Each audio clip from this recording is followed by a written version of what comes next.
Hi. How are you? I'm good. How are you? I'm doing well. So you're having lunch, you're on set, you're good? We got some time here? Yeah, we have a little time. I have a very short lunch break. It's only half an hour, so Okay, I will make it quick. I hope you won't mind if I'm chewing while we talk. No, it's fine. I'll warn the Okay. transcriber later. Okay. So let's start with the Emmy. Congratulations. That must have been cool. Well, thank you. Yeah. Thank you very much. It was pretty cool. It was really surprising and lovely. Yeah. Especially for a guest actress spot. You were nominated last year for your role on this show, but it must be nice because that would have came out of nowhere, I would think. Well, yeah, I guess. I've been nominated for another guest spot once before on a Law and Order that I did a few years ago, Mm-hmm.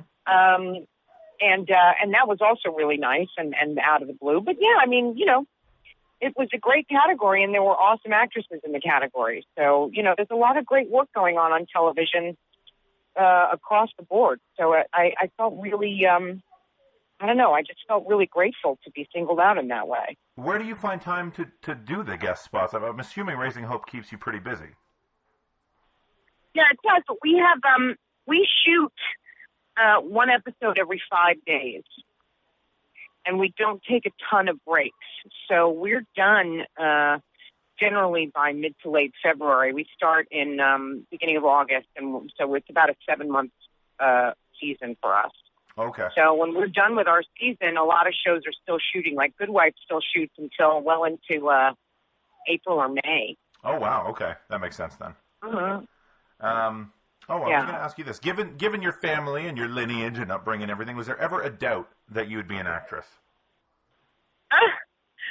I don't know. I never really thought about it in those terms. So I guess the answer is no, but maybe there have been times when I didn't want to do it anymore, but they didn't last very long. And also, I don't really know how to do anything else. So well, you've been doing it so long, yeah.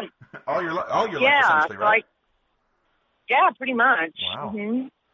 How did this part come to you, of Virginia? How did Raising Hope come? Yeah, Virginia Chance. Well, Greg Garcia was looking for someone to play this part, and I guess he was having a hard time. And they were sort of late in the casting process. They had cast Lucas first, and so I got the script while I was working on a small movie, an independent movie in Canada, and they sent it to me. Can you hear me? Yeah, no, I'm up in Canada. That's why I was talking. Yeah. Oh, yeah. Great! Yeah, no, I was up outside Toronto, up there in like Mennonite country. Nice. And shooting this small movie, and I got the script, and it made me laugh so hard that I thought, well, yeah, I think I'd like to try and do this. And so I talked to Greg Garcia on the phone, and we scheduled a time for me to come out and test for the network and the studio, and the rest is history. Mm-hmm. What's your process like when you get a script? How does that work for you? Well, by process, I guess you mean I just read it. I just read it and I see if it clicks for me, if it interests me.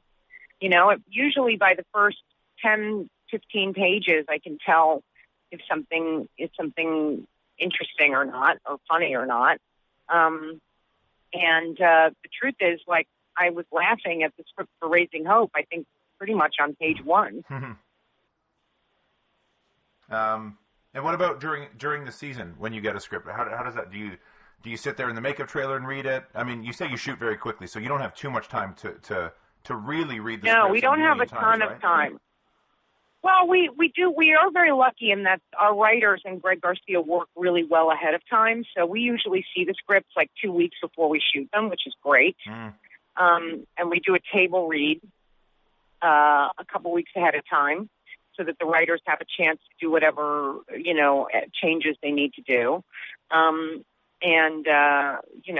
We have time to sort of digest what they've written, and we get a chance to hear everybody reading it aloud, kind of like a play, and we get a sense of how the pace is going to work and what the episode's going to be like. And so we have that kind of time. But you're right. In terms of working on the script, when you're shooting, somewhere between, 30 and 35 pages every 5 days, it doesn't really give you a lot of time for doing like subtext work. You know what I mean? Sure. That kind of stuff, you kind of got to get a feel for that in the first season.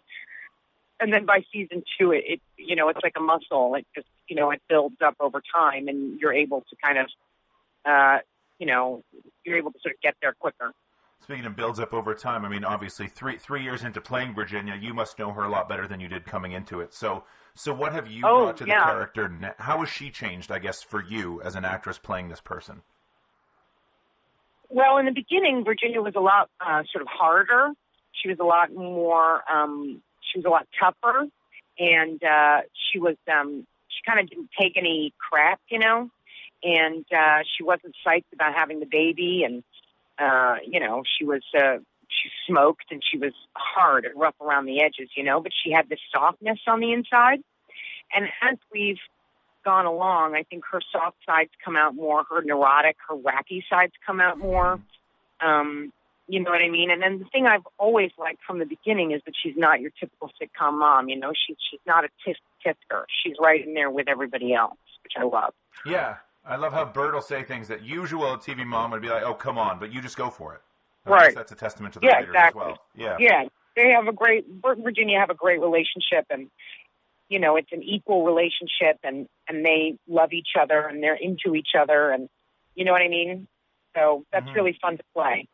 I'm gonna print this around the time of the Halloween episode, which I heard you had a lot of fun shooting. So can you talk about that one a little bit?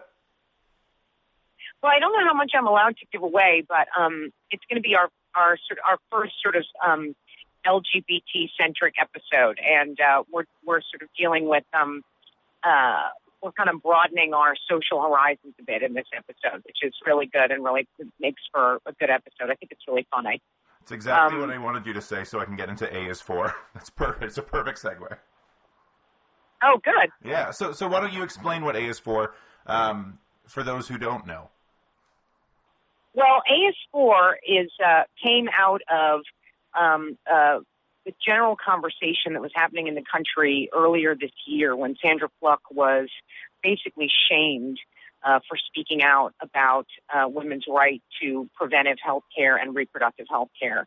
And she was humiliated and insulted, and we felt that it was time for us to take a stand against this kind of thing, because it revealed something in our country that we thought we were past, which is this tendency to humiliate and shame and isolate women who dare to speak up about their realities, their physical realities, and the reality of the need for reproductive health care, and the fact that this is an essential, integral part of every woman's life, and that it should be treated as such, like any other medical issue.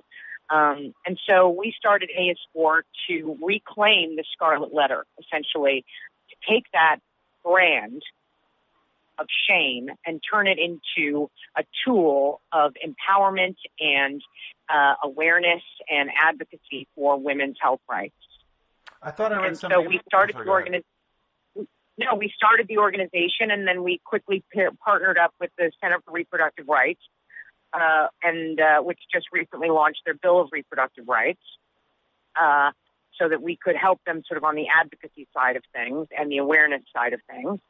And so we now, for every donation that AS4 receives, people receive an A that they can wear, that they can show people, that they're in allegiance with the right of all women to basic reproductive health care. And proceeds from that go to the Center for Reproductive Rights. I still can't believe that it's a conversation. When Santorum started bringing that stuff up, I was just shocked, and I'm sure most people in your country must have been as well. That's even something. Yeah, people I need think to we discuss all. now. Yeah, we all are. No, we all are completely stunned and amazed that in 2012, women still have to defend their right to access to a basic aspect of their physical health, and the fact that some people in this country feel that it's their place to control women's decisions about their own bodies is really appalling. And we need to, as the Bill of Reproductive Rights campaign says, we need to draw the line. We need to say enough is enough. And one of the ways that we do this is by banding together, wearing this scarlet letter, and saying, no, we're not going to be shamed into silence. We're not going to be isolated. We're going to demonstrate just how serious we are and how much we need to protect this fundamental human right. We don't have too much time here, but I do want to just ask you about, I heard you lobbied in front of Congress on behalf of Planned Parenthood, and I wonder, we hear a lot about Congress not being able to get anything done. What was it like for you to be in the room? Did people listen, or what was that like? Well, this was a long time ago. This was in the early 90s when things were a little bit different. I mean, Bill Clinton was in office and the atmosphere was different, but there was still the necessity, and there was, of course, at that time, a good deal of domestic terrorism being aimed at clinics that provided abortions. And, Operation Rescue was in full swing, and we were seeing some violence, and that violence was increasing. And, basically what we were there to do was say, don't turn your backs on the one consistent provider that is there for women, not just for abortions, but for all aspects of their health care, and provides that service to women, the women who need it the most. Poor women, students, women with large families who can't afford high insurance premiums, things like this. And unfortunately, as hard as we worked back then, the situation is far worse today, which is really quite astonishing to me. I mean, even back in the early 90s, there wasn't quite the extent. I mean, you didn't see whole entire branches of Planned Parenthood being wiped out or being threatened with being wiped out because of a lack of funding. This assault, this idea that Planned Parenthood needs to be eradicated just goes to show you how little actual foresight these people who are anti-choice have in terms of their understanding of what is required in this country in terms of health care and for people who are of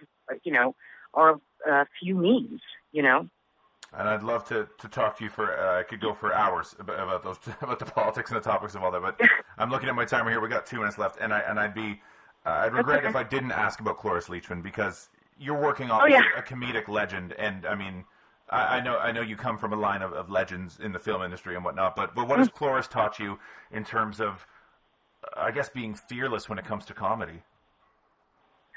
Well, that's certainly what she is. I mean, she's fearless, and she's also a little bit crazy, which certainly does not hurt.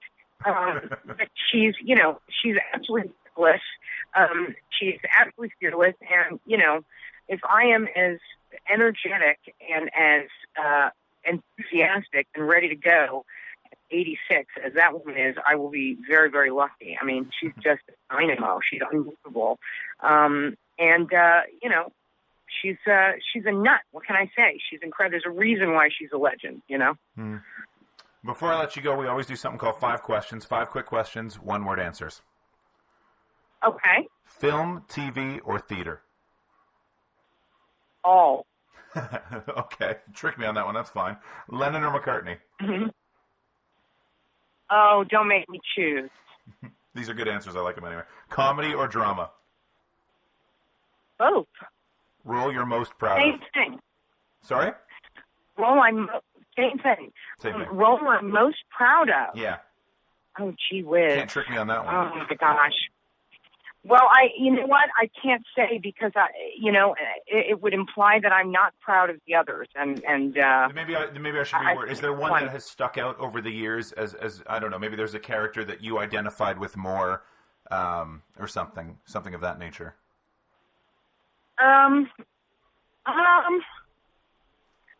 Gee whiz. Or maybe one that helped move you to another stratosphere of your career, that kind of thing. Maybe Hedda Gabler. Nice. In one word, Raising Hope.